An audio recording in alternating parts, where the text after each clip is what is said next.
Okay, we're back. There are, and when I say we're back, we're not back from, another video where we're saying like, hey, we have multiple offers on in almost each and every home that actually I have buyers going to. So what does that mean? Low inventory. Is the market going to crash? No.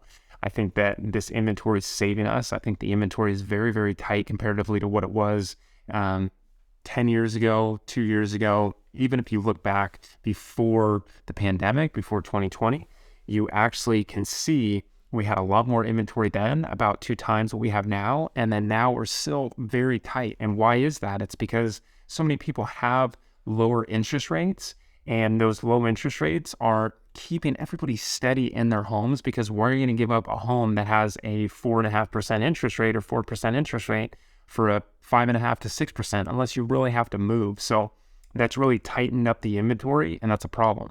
That's a big, big problem.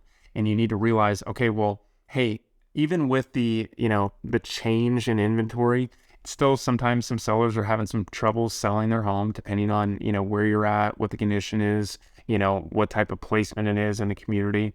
But overall, we're still very tight on inventory, which that's going to save it. If we bumped up 4 million homes, right now we're 970,000 across the United States. If we had 4 million, that's going to be a problem. We had 4.5 leading into 2008.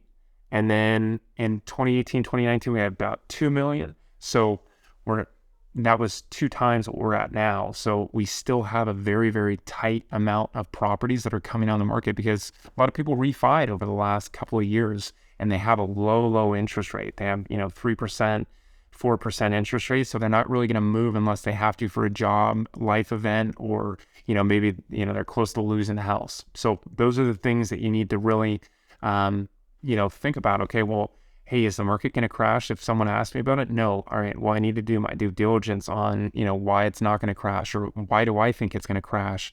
I know a lot of people talk about a flood of inventory because of, foreclosures and stuff like that. We don't see it.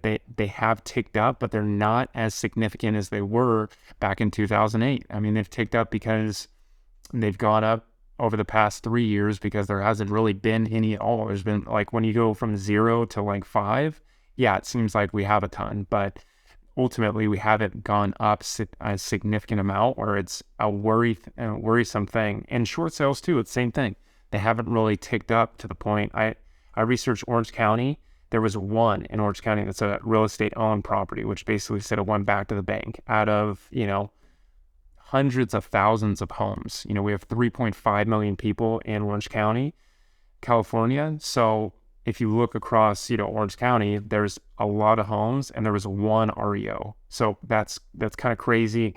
And it just goes to show the times of, not really, a lot of people losing their homes.